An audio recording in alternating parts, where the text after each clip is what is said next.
কোমর ও পিঠ ব্যথা অথবা লো ব্যাক পেন যেটাকে বলা হয়, এই ধরনের ব্যথাগ্রস্ত রোগীর সংখ্যা বেড়ে যাচ্ছে। সম্মানিত দর্শক, আসুন তাহলে জেনে নেই কি কি কারণে আমাদের ব্যথা হতে পারে, অথবা কোমর ব্যথা হতে পারে, অথবা পিঠ ব্যথা আমাদের কি কি কারণে হয়ে থাকে।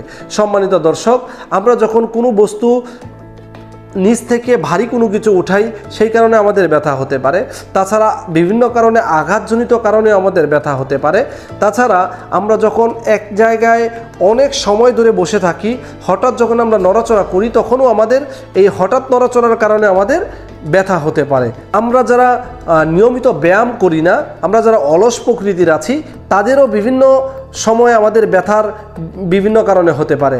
নরম বিছানায় ঘুমানো অথবা উঁচু বালিশের মধ্যে অতিরিক্ত পরিমাণে বডির চেয়ে উঁচু বালিশে ঘুমালে আমাদের অনেক সময় ঘাড় ব্যথা হতে পারে বা পিঠ ব্যথা হতে পারে।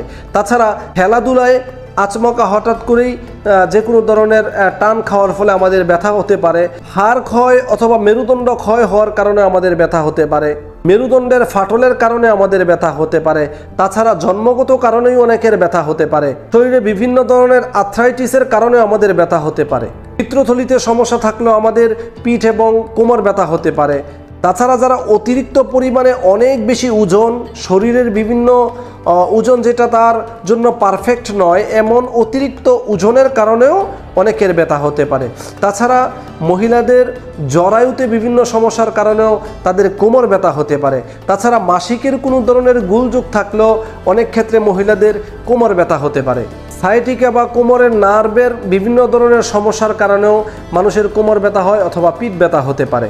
তাছাড়া অত্যাধিক আরও অনেক কারণ রয়েছে, এর মধ্যে থেকে গুরুত্বপূর্ণ এই কারণগুলোই আমরা সবচেয়ে বেশি আইডেন্টিফাই করে থাকি। সম্মানিত দর্শক, এই সকল সমস্যায় যখন আপনি সম্মুখীন হবেন, তখন আপনি অবশ্যই এই রোগগুলো কেন হয়েছে, অর্থাৎ ব্যথাটা কেন হয়েছে, সেটাকে আইডেন্টিফাই করার চেষ্টা করতে হবে।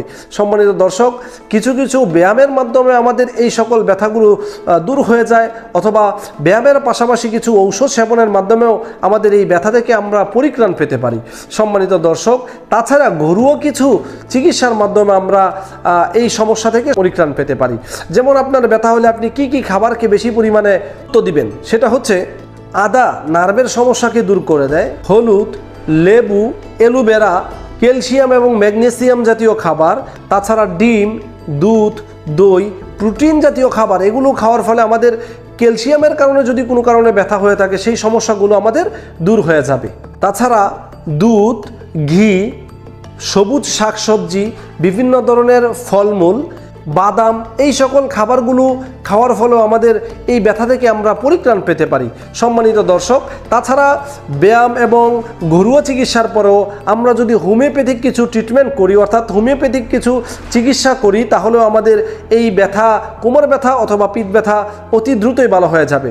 সম্মানিত দর্শক, আপনি যদি এই ধরনের রোগী হয়ে থাকেন, তাহলে অবশ্যই একজন রেজিস্টার হোমিওপ্যাথিক ডাক্তারের শরণাপন্ন হয়ে আপনি যদি লক্ষণভিত্তিক কিছু হোমিওপ্যাথিক ঔষধ সেবন করেন, অবশ্যই মনে রাখতে হবে আপনার রোগ লক্ষণের সাথে ঔষধের লক্ষণ মিলিয়ে যখন আপনি ঔষধ সেবন করবেন, অর্থাৎ রেজিস্টার ডাক্তারের শরণাপন্ন হয়ে যখন আপনি ঔষধ সেবন করবেন, তাহলে অতি দ্রুত ইনশাল্লাহ আপনার পিঠ ব্যথা বা কোমর ব্যথা ভালো হয়ে যাবে।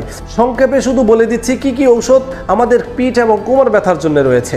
সম্মানিত দর্শক, আর্নিকা রয়েছে, মেকফস, ফেরামফস, রাস্টক্স, ব্রায়োনিয়া, ইউপিয়ন, কেলিকার, ক্যালকেরিয়া ফ্লোর, এই সকল ঔষধগুলো আমরা এই ব্যথার রোগীদের ক্ষেত্রে প্রয়োগ করতে পারি। অবশ্যই একজন আদর্শ এবং রেজিস্টার্ড ডাক্তারের শরণাপন্ন হয়ে আপনাকে এই ঔষধগুলো সেবন করতে হবে।